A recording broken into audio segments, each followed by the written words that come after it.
자, 중요한 건 그래서 대략적으로 어떻다?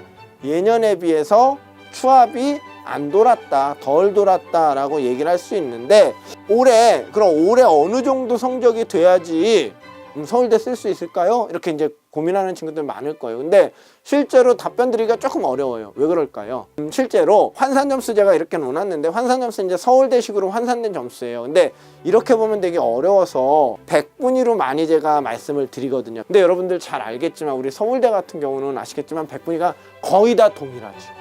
뭐 98.2, 다 98.2, 뭐 99.1, 뭐 97점, 낮아봐야 97.8, 뭐 이게 크게 백분위로는 차이가 안 나고 의미가 없을 수도 있어요. 그래서 제가 전년도, 이거 이제 올해 예상이 아니고 전년도 저희가 추정하는 서울대의 환산 점수로 된 결과를 좀 보여드리려고 해요.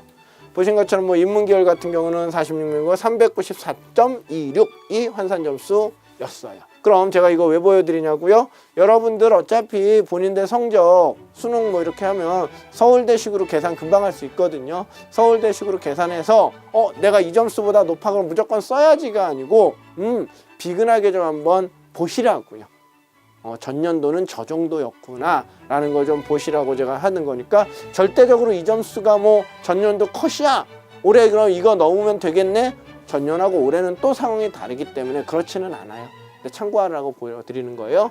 정치외교학부 같은 경우가 395.68 정도가 되고요. 심리학과가 395.91이었네요. 395.91이고요. 높네요. 심리학과도.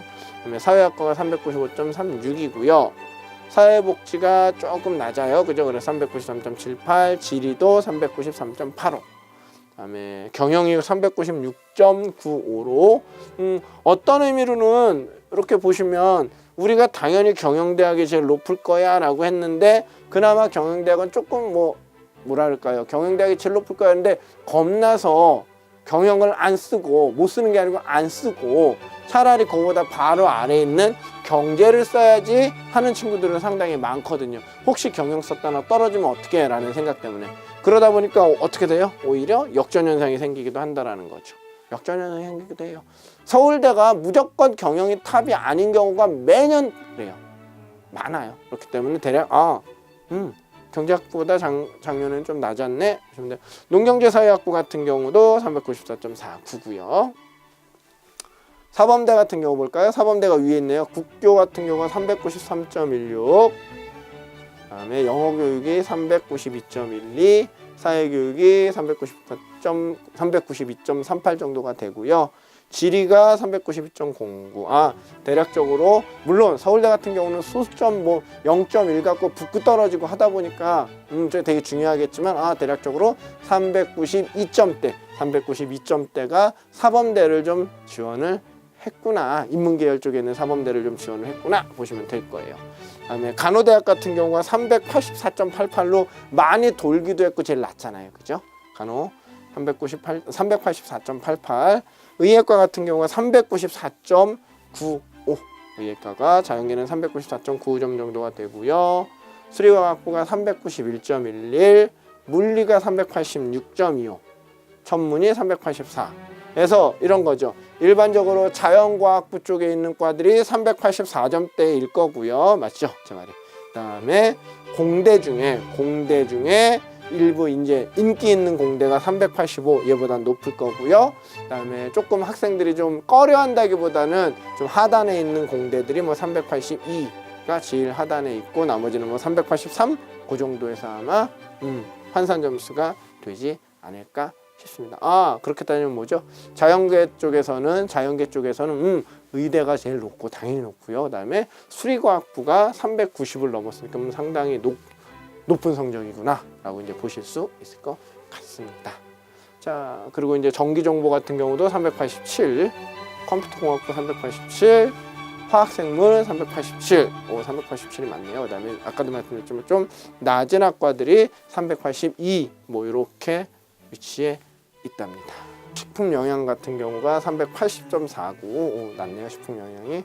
의류 같은 경우가, 의류는 10명을 뽑는데 자연계열과 인문계열은 50%씩 이제 나눠 뽑는다라고 한다면 인문계는 386점, 자연계는 380.31이다 라고 이제 말씀을 드릴 수 있을 것 같습니다. 이건 어디까지나 전년도 추정 환산 점수이기 때문에 참고 자료로만 좀 활용해 주시면 될 것 같고요. 자, 그래서 이제 전반적으로 우리 뭐 봤죠? 그죠? 일정 얘기했고요. 어떻게 선발하는지 주요 사항 말씀드렸고요. 전년도 입시 결과 이제 말씀드려서 마지막으로는 지원할 때 어떤 점을 좀 고려해 볼까라고 한다면 4가지 정도 말씀을 드릴 수 있을 것 같아요. 다 제가 앞에서 말씀드렸던 거예요. 첫 번째, 영어 비중이 높지 않다. 비중이 높지 않다. 0.5점씩, 그죠? 0.5점씩 감점이라. 그래서 다른 영역의 성적이 좋으면 도전해 볼 수 있다 라고 말씀드렸고요. 인문자연 모두 수학의 비중이 크다, 높다. 수학 영역 성적 판단이 우선적으로 필수다. 자, 수시 2월 인원은 점점점 감소하고 있다. 그래서 뭐 다른 대학은 일부 뭐 성균관대 뭐 이런 데는 되게 많이 넘어와요, 수시에서 실제로. 그러다 보니까 어떤 친구들은 지금 최초로 저 뭐 선발하는 인원 저거보다 훨씬 많아질 거야. 수시에서 2월이 되면 이라고 이제 판단하는 친구들도 있는데 서울대는 그렇게 많지 않아요. 그렇게 많지 않기 때문에 이를 한번 이제 수시 2월하는 인원까지 포함해서 이를 좀 활용해 볼까라는 전략으로 이제 세우는 친구들이 있는데 서울대는 그게 어렵다라는 거 잘 알고 계실 거고요.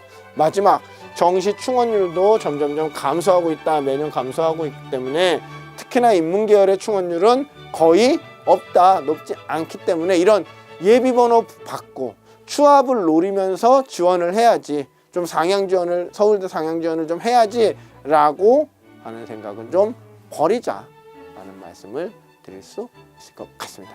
자, 서울대는 전반적으로 전년하고 크게 바뀐 게 없어요. 그렇기 때문에 전년도에 실제로 지원한 친구들의 성향이라든가 좀 아까 보여드린 입시 결과 이런 것들을 좀 참고하면서 지원 전략을 수립하신다라고 한다면 올해 서울대 충분히 지원하시고 좋은 결과가 있을 거라고 생각이 듭니다. 자, 이것으로 서울대학교 2019학년도 정시 지원 전략에 관한 영상 마치도록 하겠습니다. 수고하셨습니다.